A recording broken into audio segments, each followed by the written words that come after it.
Buenas noches, María Augusta. Esperemos un rato, por favor.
Muy buenas noches. ¿Sí me escuchan?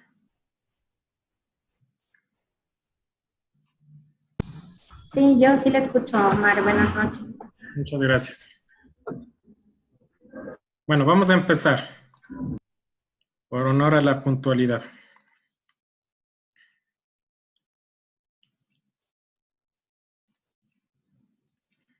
Bueno, muy buenas noches. A nombre de la Universidad Técnica del Norte, en representación de la UEMprende, queremos darles la cordial bienvenida al módulo 3, que es del proceso de tutor virtual, lo que hemos estado viendo esta semana. Nuestra agenda va a estar situada en 4 puntos, lo que es, voy a explicarles la calificación de talleres de factor, la habilitación del módulo, del test del módulo 3, no se olviden que es de este día domingo, todo el día domingo, exposición de la temática y al último unas preguntas que la vamos a utilizar una herramienta que se llama Linoid, ¿sí? Donde ustedes me van a dejar las preguntas mediante etiquetas, se llama. Eso lo explicaré al final de la clase.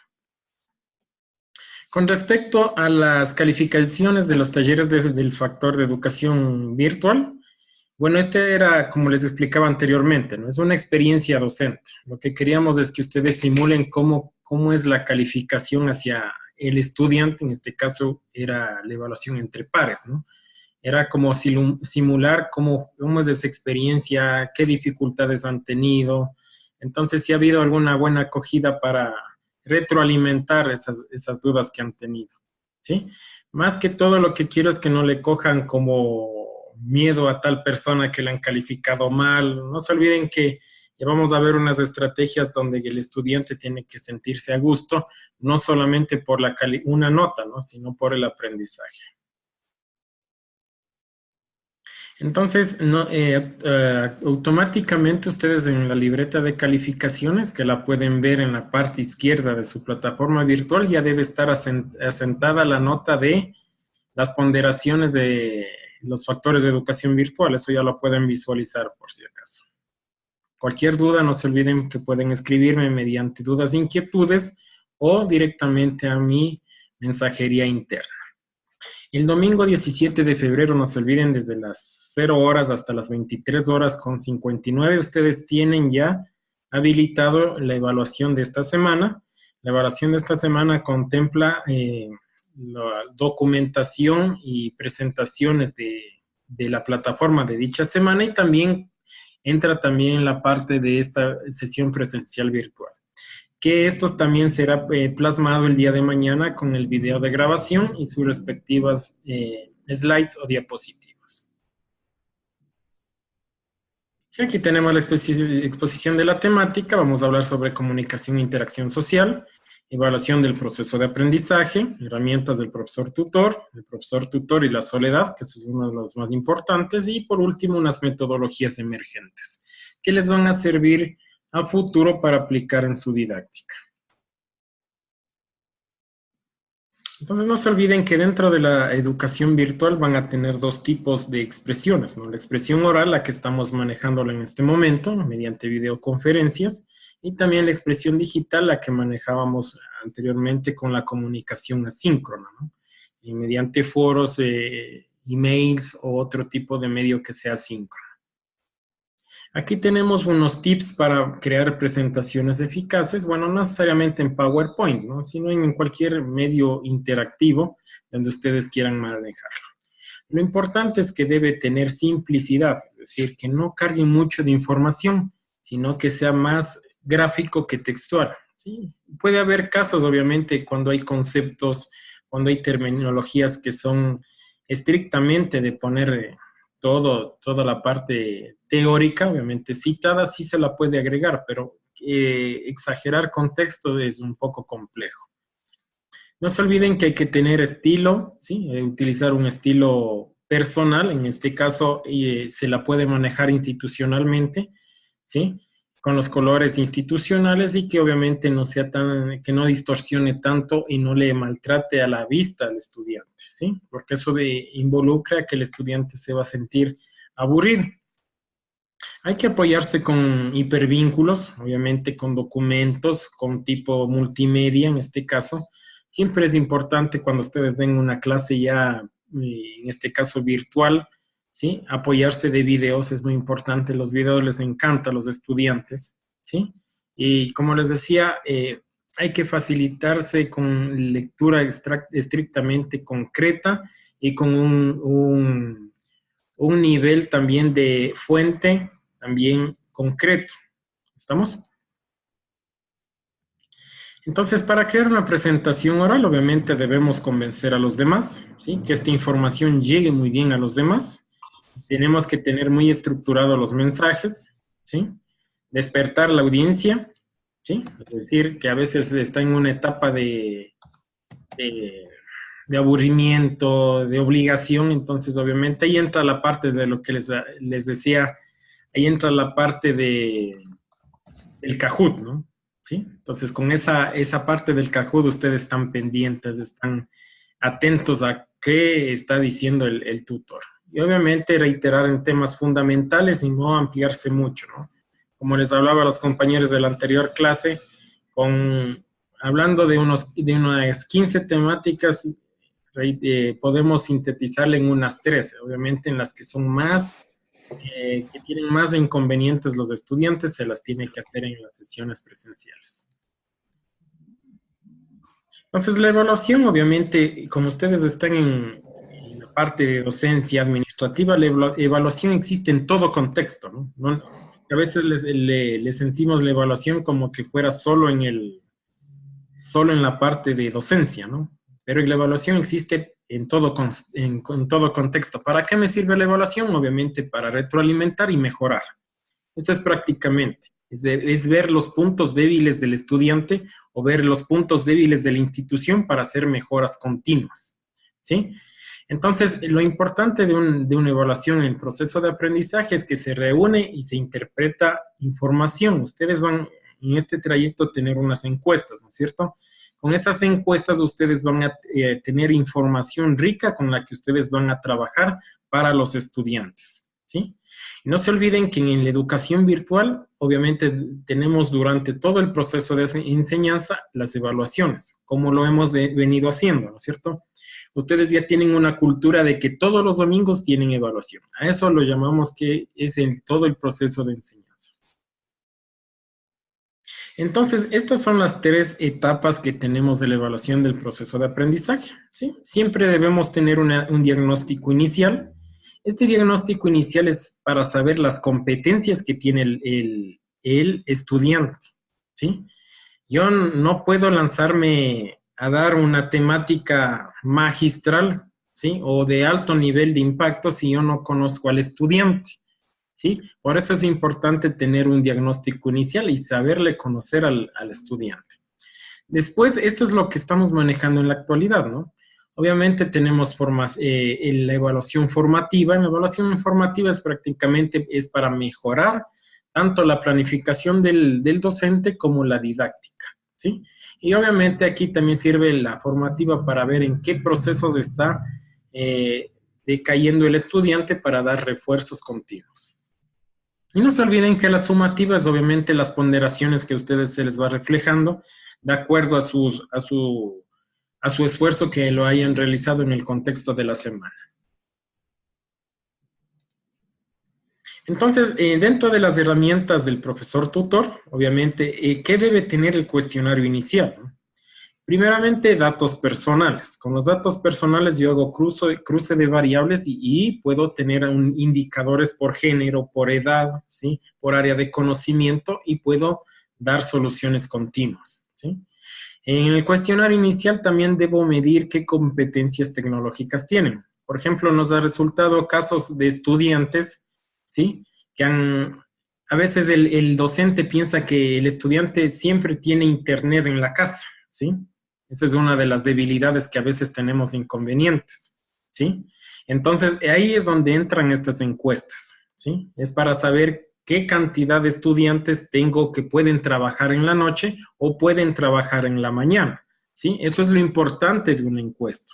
Otra de las más importantes es la experiencia profesional. ¿Para qué me sirve la experiencia profesional del estudiante? Porque puede convertirse también en un tutor que puede ayudarle al mismo autor o al tutor que está hecho cargo de la materia. Ha habido casos, por ejemplo, de que hay que hacen preguntas y hay a veces compañeros que les responden al mismo instante, ¿no? Eso es lo que ya tiene una experticia de acuerdo a esa temática, ¿sí? También tenemos habilidades personales, hay que ver hasta el ánimo de ver qué deporte te gusta, qué libro les gusta, ¿sí? Es también ver la parte humana, ¿sí? Para ver hasta en qué punto yo puedo analizarle al estudiante para ver con qué sentido le puedo motivar, ¿sí? Por ejemplo, si a alguien le gusta, hagamos cuenta, el fútbol, entonces podemos aplicarlo ejemplos, un gran número, ¿no? Le gusta el fútbol, hagamos cuenta, le podemos ejemplificar con ejercicios de fútbol. A eso me voy, ¿sí? Y muy importante también la experiencia académica, no se olviden que van a tener estudiantes de la parte rural y de la parte urbana, que es siempre diferencia, ¿no? Entonces ahí toca medir desde qué conocimiento inicio, porque a veces tenemos la experiencia de que debemos arrancar desde tal temática porque ya saben, ¿no? ¿Sí? Entonces hay que tener esa conciencia de que debemos empezar desde un nivel bajo, ¿no? ¿Sí? Ya se me están durmiendo ya. Entonces, bueno, dentro de las herramientas del profesor tutor, ¿sí? Esta es una de las más importantes en Moodle, ¿no? Dentro de Moodle, lo que me ha gustado de Moodle es que yo puedo monitorearle al estudiante, ¿sí? Ha habido casos que hay gente con experticia que va directamente al examen, ¿sí? Esa es una de las más inconvenientes que tienen los estudiantes. Dicen, bueno, yo sé este tema y voy directamente al domingo al examen, ¿no? Y después es donde caen en el problema de que sacan bajas notas. Con la plataforma Moodle yo puedo dar un seguimiento en el número de recursos. Por ejemplo, aquí de los que les veo en tiempo real, obviamente hay más personas. Por ejemplo, le puedo medir de María Augusta cuántas veces ha visto ese video. O sea, hasta ese nivel llega la plataforma, ¿sí? Es decir, cuánto tiempo se ha quedado activa en la plataforma. No necesariamente hay gente que dice, no, es que le dejo abierta la sesión y ya, ¿no? También se ve qué acciones o qué clics han hecho en la plataforma. Entonces, esas son las herramientas fundamentales para el tutor, ¿sí? Entonces, si una persona sacó mala nota, obviamente se le explica, ¿no? No has visto los videos, no has visto la información, entonces es merecible esa nota, ¿sí? Pero hay gente que sí la ha visto reiteradamente esos videos, esa información y saca mala nota, obviamente ahí es donde se debe retroalimentar y dar una etapa de no ser castigador, ¿no? ¿Sí? Entonces, dar la flexibilidad de algún trabajo para que mejore dicha nota. Dentro de las herramientas del profesor tutor, tenemos que ver estrategias para conocer a nuestros estudiantes, ¿sí? Entonces, tenemos obviamente que aprendernos los nombres. Pero les hablo a nivel ya de educación de grado virtual, ¿sí? ustedes van a tener un mínimo de 200, entre 150 a 200 estudiantes, pero obviamente aprenderse los nombres de los 200 no van a poder, ¿no? Entonces aquí entra la fase donde ustedes deben aprenderse de los nombres de los que más participan, ¿no? ¿Estamos? Entonces, de los que más colaboran, participan, están atentos, preguntan, mandan un mensaje, un correo electrónico, esas personas automáticamente son las personas que uno ya, solo viendo el icono o de la foto de perfil, ya sabe quién es, ¿sí? Porque ya hemos estado en constante comunicación, ¿sí? Hay que averiguar, importante también es los objetivos personales, es decir, hasta qué meta quiere llegar con esta parte de la educación virtual, ¿sí? Por ejemplo, hay gente que a veces está aquí un poco presionada, ¿no? Dice, bueno, voy a probar esta modalidad, quiero ver cómo se siente, quiero vivirla, ¿no? Entonces, pero tenemos que tener los objetivos bien trazados, es decir, cómo voy a mejorar mi educación, cómo voy a mejorar mi experticia con la educación virtual. Hasta llega un punto de las herramientas del profesor que debemos conocer hasta la familia y su comunidad, porque hay casos que ustedes van a tener gente que no colabora mucho, no aporta mucho, pero también hay que verle cómo es el entorno social de esa persona, ¿sí? Entonces también hay que verle la parte humana, no necesariamente también la académica, porque esta parte humana también puede mermarle el nivel académico de ese estudiante, ¿sí? Tenemos que también compartir información personal, lo que hemos estado con algunas personas, chateando, conversando, me han enviado comunicaciones, hemos estado en constante comunicación, ¿no? Entonces es lo importante. Y también ver la parte positiva y negativa. Si la pueden ver esta imagen es la que ustedes la han estado viviendo en este transcurso, ¿no? Este es el profesor tutor y la soledad del estudiante. Estas son las fases en las que el estudiante pasa de ley hasta llegar a tener éxito, ¿sí? Entonces, la primera fase que la pueden ver es el conflicto de paradigmas, ¿no? El conflicto de paradigmas es como que, bueno, este cambio de estar en una sesión presencial, tener que conectarme de ley tales días, a tal hora. Entonces, eso es como que un cambio, ¿no? Un boom que hace en el cuerpo y que le va comenzando a tener posturas negativas. He tenido estudiantes, por ejemplo, que han dicho, bueno, posturas negativas de que no funciona el sistema, que no funcionan los contenidos, sí, y es normal, es normal. A veces piensan, y me han dicho algunos compañeros, pero qué paciencia la tuya, ¿no? Es porque son fases de adaptación que ustedes también deben entenderlas cuando ustedes sean tutores virtuales, ¿sí? Tienen que aprender un poco a tolerar tantos comentarios negativos que a veces hay de los mismos estudiantes, ¿sí? Entonces, al tener posturas negativas, obviamente van a haber síntomas negativos, ¿sí?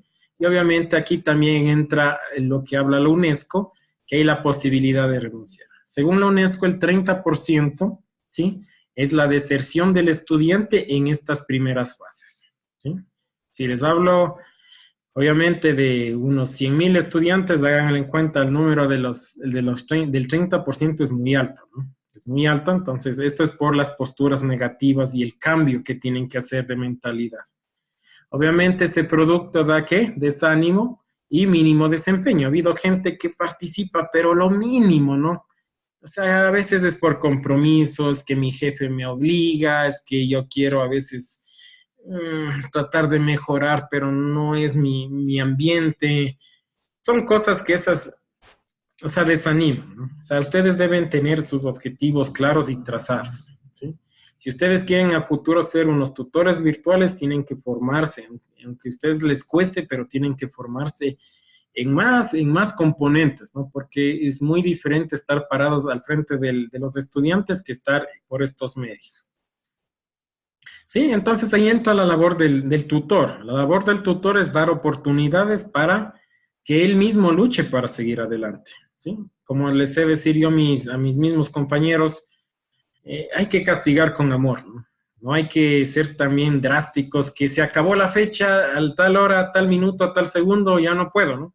Como están en una etapa de aprendizaje, de adaptación, a lo menos el primer semestre, ustedes, si es que llegan a ser tutores virtuales, van a tener muchos conflictos en que el estudiante sea disciplinado. ¿sí? Hay que dar un poco de flexibilidad, tampoco ser permisibles, ¿no? ¿Sí? Pero no ser tan estrictos como una computadora de cerrar a tal hora, a tal minuto y a tal segundo. Toca también lo que les decía, ver cómo se ha comportado el estudiante, qué problemas ha tenido, por qué no, el cual no ha enviado esa tarea, ¿sí? Entonces, en el tutor, con estos apoyos, obviamente va a tener pequeños éxitos y confianza. Y va a salir cómodamente de este curso. Ustedes, cuando ya terminemos este curso, se van a sentir satisfechos. Tal vez estuvieron en estas fases y no me lo van a negar, ¿no? Han de haber pasado por estas fases, entonces es normal. Por eso hubo un curso introductorio para que ustedes se ambienten a la plataforma, la manejen, ¿sí? Y para que los cursos sean un poco más atractivos para ustedes. La frustración del estudiante puede manifestarse obviamente con una deserción, lo importante, ¿no? Obviamente también hay que tomarle la graduación tardía. Aquí en la educación virtual lo hablamos en una ponderación de entre 7 a 10 años que se demora en la tasa de titulación de un estudiante virtual, ¿no? Que es muy alta, ¿sí? Porque como es flexible, puede estudiar a tal hora, bueno, este semestre no quiero, este semestre sí quiero, sí, voy a coger tal materia a tales horas, entonces es muy flexible, ¿no? Por eso la graduación va a ser tardía en algunos casos. La fidelización negativa del estudiante, es decir, mantenerse en siempre de que nada sirve, ¿no? De todos los componentes, y eso obviamente da una percepción negativa de la formación en línea. Por ejemplo, esa persona va a escuchar curso de relaciones humanas en línea, ya le coge como que fuera el cuco, ¿no? Como que fuera el terror, ¿sí? Entonces, esa es la percepción negativa de la formación, ¿sí? Y obviamente después de esa percepción negativa ya entra hasta hablar mal de la institución. Entonces es un componente negativo muy fuerte que tiene el estudiante cuando no le va bien en las cosas en la parte virtual, ¿sí?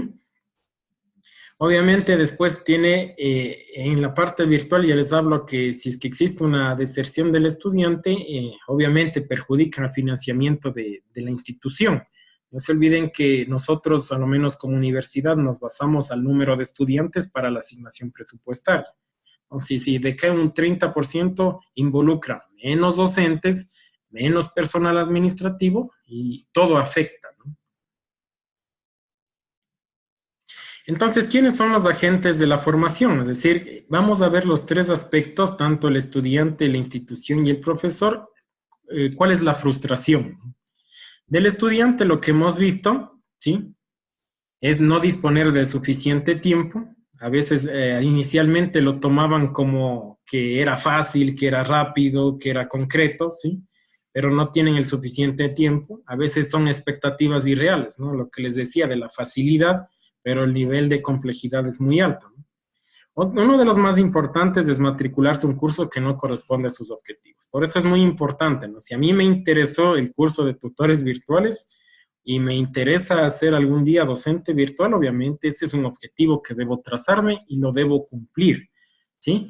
Pero caso contrario, ustedes van a tener una parte de debilidad donde no va a entrar a esa frustración, ¿no? Otra es no tener estrategias y destrezas adecuadas. Obviamente aquí entra de la disciplina, ¿no? Ha habido gente que tiene puestos sus papelitos en el computador a tal hora, tal día tengo sesiones presenciales de entrega de tareas. Eso es tener una estrategia. En este caso, para la frustración hay gente que ya pasada la tarea, recién se acuerda y dice, uy, me olvidé, ¿no? La típica, ¿sí? Otra de las más importantes en la frustración es no participar en las actividades colaborativas. Sí, a veces le toman como solo tener nota y tener nota, ¿no? No se olviden que la parte colaborativa a ustedes les va a crear un ambiente de confianza con sus estudiantes y a poder participar más que todo cuando ustedes tengan diferentes comunidades de aprendizaje, ¿sí?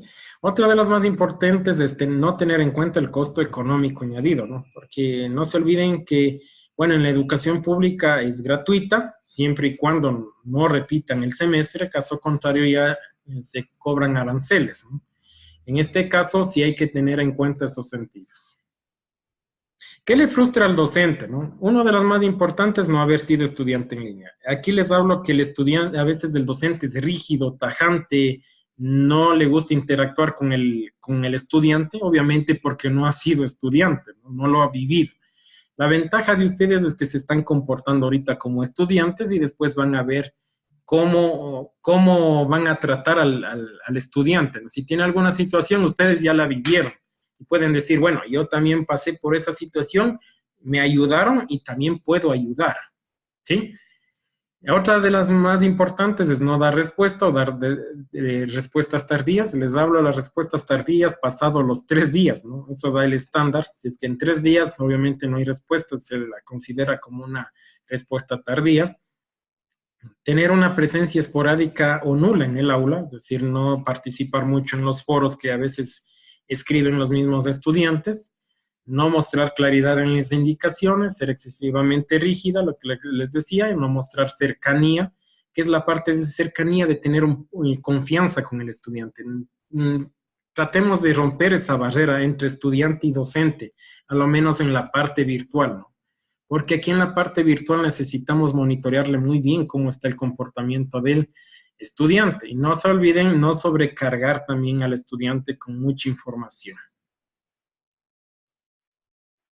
¿Qué le frustra a la institución, no? Obviamente ofrecer una ayuda técnica deficiente, a veces en la parte tecnológica les hablo, ¿no? Cuando ya tengamos, no es lo mismo tener ahorita un curso que les hablo de 70 estudiantes a tener un curso con 400 a 500 estudiantes. Obviamente la parte técnica debe estar aliada a cada instante, a cada momento, ¿sí?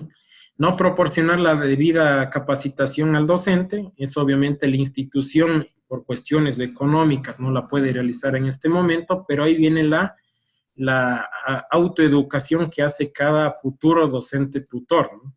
¿Sí? Entonces ahí es donde ustedes tienen que irse capacitando y perfeccionando en el transcurso de estos meses. En estos meses estamos ahorita en una etapa de aprobación de carreras, estamos ahorita analizando la situación financiera y posiblemente este año sí sale. Sí vamos a salir con ese proyecto. Obviamente los primeros meses van a ser complejos por lo que les hablábamos de esta frustración y lo que necesitamos es gente capacitada, ¿no? No que venga a improvisar más que todo, ¿sí? Otra es no tener organizado el curso, es decir, que vaya improvisando. Por ejemplo, ayer pusieron un contenido, ayer le borraron o le pusieron más contenido, es decir, ir cambiando a diario. Eso es no tener organizado el curso, ¿no? No ofrecer un servicio de orientación. Obviamente lo que les explicaba es tratar de ser motivadores más que todo hacia el estudiante. Dentro del acompañamiento al estudiante virtual se dividen en 3 ejes. La parte tecnológica, ¿sí? Es donde el estudiante se sienta cómodo, ¿no? Este es uno de los más inconvenientes que tienen los estudiantes, ¿sí? Por eso debe haber un curso introductorio, ¿no? Eso lo estamos, por ejemplo, desarrollando con el equipo de tecnologías de educación virtual para cuando venga el estudiante tenga una etapa de adaptación más que todo, ¿sí? Y no tenga inconvenientes a la hora de manejar la plataforma cuando ya esté en carrera. Otra que debe ser organizativa, es decir, que los objetivos estén claros, las tareas estén puntuales, como lo hemos venido haciendo, es decir, con un cronograma establecido, ¿sí? Y con información básica que organice y recoja también información importante de ustedes. Y la parte humana, obviamente, es la parte motivacional, ¿no? Es decir, no ser rígidos, darle el apoyo. Ha habido gente que me ha escrito por WhatsApp, yo también le he dado soluciones puntuales por correos electrónicos o por foros, por cualquier medio. Hay que ser la parte humana más que todo. Y al último, la parte humana la podemos medir mediante un feedback, ¿no? Es decir, una encuesta final para ver cómo ha sido el apoyo del docente hacia el estudiante.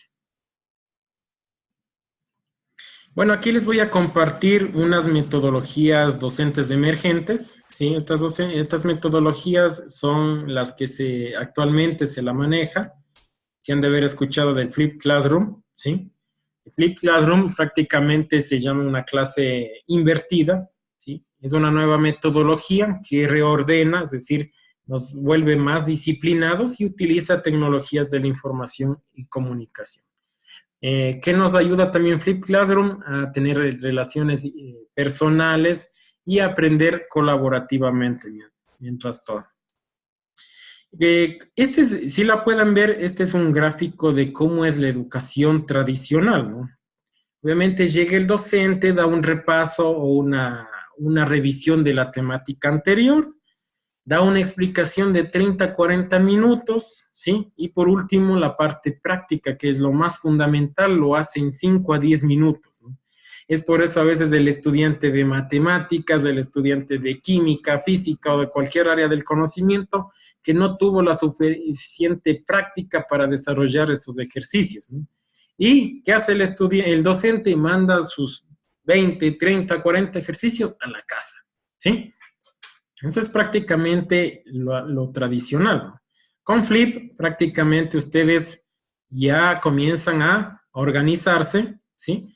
Esta información de explicación de 30 a 40 minutos, prácticamente ellos ya saben porque vieron la documentación en la plataforma virtual. Y vienen directamente, ¿qué? A la práctica, ¿sí? Es una gran diferencia en trabajar en Flip con la parte práctica. Esto sí lo pueden utilizar ustedes en sus plataformas virtuales en la actualidad, ¿no? A nivel presencial. Ustedes, bueno, si no cuentan con una plataforma virtual, pueden crear un blog y en ese blog poner ese contenido que vayan a ver. Y realmente acá, cuando tengan la clase presencial, solo ir, ¿qué? Haciendo práctica, ejercicios y retroalimentación. A eso se complementa el Flip. Esta temática de Flip la van a ver muy bien en el siguiente módulo, ¿sí? En el módulo de la fase 2 les hablo, ¿no?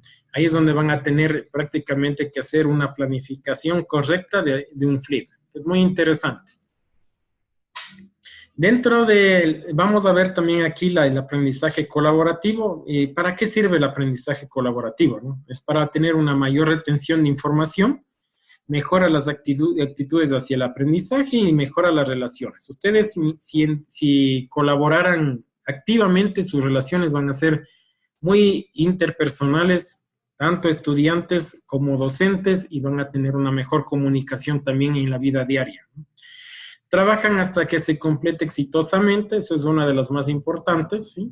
Es decir, se trabajan grupos de trabajo de la misma área del conocimiento y se solucionan ese problema de esa misma área del conocimiento, ¿sí? Aquí se puede ayudar a sus compañeros, tiene un mejor entendimiento, ¿sí? Es un aprendizaje centrado directamente en el estudiante. Aquí también se puede trabajar con pequeños grupos, eso también es muy importante, y también se pueden utilizar variedades de actividades. Aquí dentro del aprendizaje cooperativo, una de las desventajas es que se utiliza incentivos o recompensas, ¿sí? La diferencia entre colaborativo y cooperativo, que esa pregunta de ley les va a salir el día domingo, ¿sí? Es cuál, que el cooperativo me baso a incentivos o recompensas, y la otra es que yo por mutua razón personal quiero ayudar a los demás. ¿Estamos? Por ejemplo, si a ustedes les dijera, a ver, la persona que ahorita me resuelva una suma, le doy un punto al promedio, obviamente el que más rápido haga, más rápido lo resuelva, lo va a entregar y se va a ganar ese punto, ¿no? Pero si les dijera así, sin necesidad de tener un punto al promedio, va a ser poca la gente que quiera participar, ¿no es cierto? ¿Sí? Y eso suele pasar también en la educación presencial. En la educación presencial, si es que no se les da algún tipo de incentivos, poco pasan al pizarrón, ¿sí? Entonces, esa es la parte de colaborativo a cooperativo. Bueno, para ya ir terminando, les voy a publicar un enlace en la cafetería virtual, ¿no? En este instante, para que ustedes me hagan preguntas. Como les decía, cada semana vamos a ir manejando nuevas herramientas, ¿sí? Nuevas herramientas. Entonces, en este caso, vamos a aprender el famoso Linoid. Linoid se llama tablón de anuncios. Es decir, yo voy a abrir este tablón y ustedes me van a hacer preguntas y mediante etiquetas se llaman, ¿no? O notitas, ¿no? Mediante esas notitas, como saben pegarlas en su refrigerador o en su computador, se la maneja aquí en este tablón que se llama Linoid.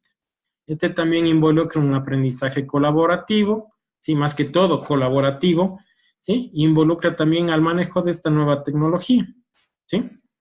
Para la próxima sesión virtual vamos a trabajar con Peer Deck, Peer Deck es una de las herramientas que le he ido analizando en estas últimas semanas. Peer Deck es para hacer presentaciones más interactivas con el estudiante, ¿sí? Por ejemplo, en Peer Deck ustedes pueden están dando una charla, ¿no? Y ese instante les toman ustedes 2 preguntas, ¿sí? Es decir, para que estén despiertos, ¿sí? O pueden hacer una votación, o están en plena actividad y ustedes pueden hacerle un check de me gusta o no me gusta esa información. Es decir, hay más interacción con el estudiante a la hora de exponer. Entonces, para los que quieran ya un poco adelantarse, peerdeck.com, ¿sí? Ahí es donde ustedes van a encontrar esta interacción de las diapositivas y lo bueno que se interactúa con Google Drive, ¿no? Ahí es donde ustedes pueden almacenar todas estas presentaciones, ¿sí? De parte mía, agradeciéndoles mucho, ¿no? Y cabe la oportunidad de desearles un feliz día de San Valentín, que hayan pasado muy bien al lado de su familia, sus amigos, compañeros de trabajo. ¿Sí? No se olviden que cuentan conmigo para lo que ustedes necesitan. Esta etapa, esta semana es un poco complicada y fuerte porque sí hay mucha actividad. Les invito a que lean muy bien y ya comiencen a trabajar en equipo. No se olviden que hasta el día sábado tienen que ya ir entregando las encuestas y las tabulaciones. Si no tienen algún contacto, por favor, de alguna persona que les hace falta del grupo, comuníquense directamente con mi persona para enviarles internamente los emails que les hace falta para que hagan las encuestas a la brevedad posible y las puedan interpretar muy bien. ¿Sí? Tengo 4 minutos. ¿Alguna pregunta que tengan? ¿Sí? Me deshabilitan el micrófono y con todo gusto podemos solucionar. ¿Todo está muy bien? ¿Sí? Ya, entonces, como está todo muy bien, les agradezco mucho por la oportunidad.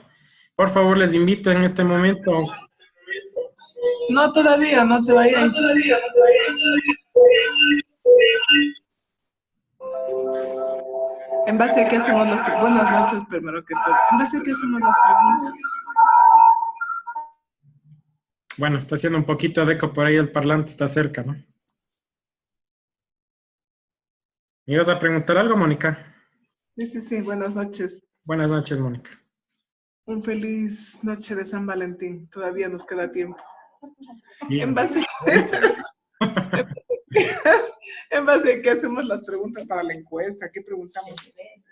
Las preguntas, como les decía, esta diapositiva que les indiqué, van a utilizar ustedes datos personales, ¿sí? Datos de competencias digitales, y pueden tener también un grado de la temática, ¿no? Por ejemplo, primerito tienen que preguntar, en este caso, el nombre, la edad. Por favor, no manejen rangos de edad, ¿no? Por ejemplo, de 25 a 35, de 36 a 45 y así, ¿no? Porque ahí se puede solucionar mejor para el cruce de variables para hacer una estadística muy importante, ¿sí? Ahí mismo también pueden indicarle para perfeccionar su comunicación mediante un número celular, un email donde él esté en contacto permanente, ¿sí? El género, porque son variables donde me las puedo cruzar, ¿no? De las competencias digitales les hablo, pueden preguntar si es que dispone de internet en la casa, ¿no?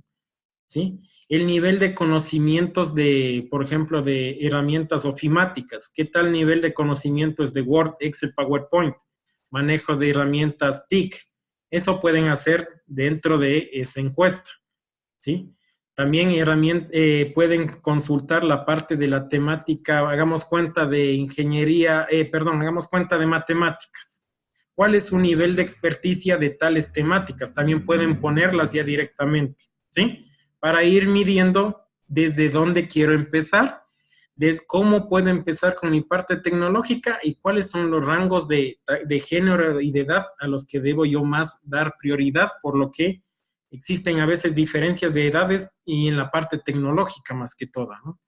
Entonces, esa es la encuesta, mi estimada Mónica. Espero haber contestado. Perdón la interrupción. Estas preguntas van a nivel de grupo, ¿verdad? Nivel de grupo. Haces una encuesta y esas les envías al grupo, ¿no? ¿Sí? Para tabular. Para tabular. ¿Correcto, Lucía? Buenas noches. Buenas noches. Estaba un poco con mi video que no me podía ver. No te preocupes.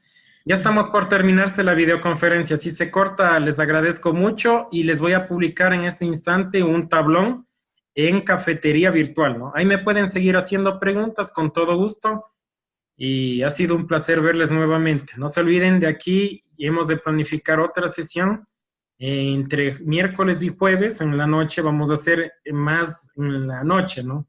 Hicimos este día ahora, pero obviamente porque algunos tenían algunos compromisos, ¿sí? Y solicitaron a tiempo por cuestiones laborales y también por cuestiones personales, ¿no? Por eso lo hemos ampliado solo esta vez a las 6. Porque van a celebrar.